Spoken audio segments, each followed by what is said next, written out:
नमस्कार मेरे प्यारे भाइयों बहनों और बच्चों। इस समय हम लोग श्रीमद् भगवत गीता का अध्ययन कर रहे हैं। इस अध्ययन क्रम में श्रीमद् भगवत गीता के अध्याय 18 के श्लोक 5 पर आ गए हैं। हम लोग गहराई से जानना चाहते हैं कि श्री कृष्ण भगवान अर्जुन को क्या समझा रहे हैं।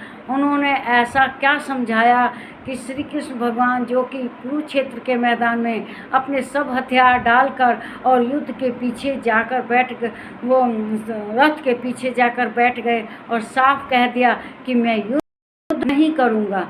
तो श्री कृष्ण भगवान ने उन्हें ऐसा क्या समझाया कि उन्होंने अपने शस्त्र उठा लिए और युद्ध किया और युद्ध में विजय हासिल की। तो इस 5वें श्लोक में देखिए श्री कृष्ण भगवान अर्जुन से क्या कह रहे हैं।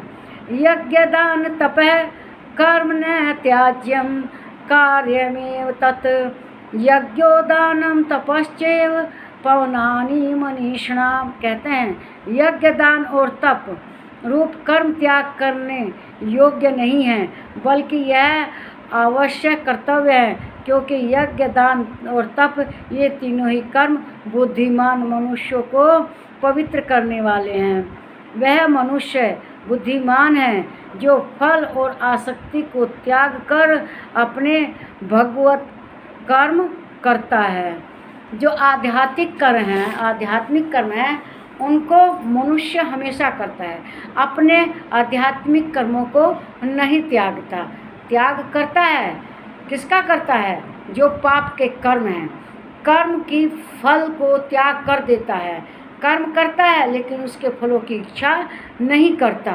कौन? जो त्यागी होता है। और ये त्याग 3 तरह के बताए हैं। कौन कौन से बताए हैं? एक तो सात्विक, राजसी और तामसी त्याग बताए हैं।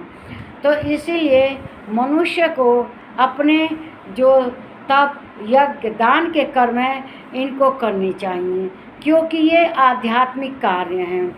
इनको करने से पुण्य लगता है, लेकिन कर्म के फल को हमेशा के लिए त्याग देना चाहिए। दान करेंगे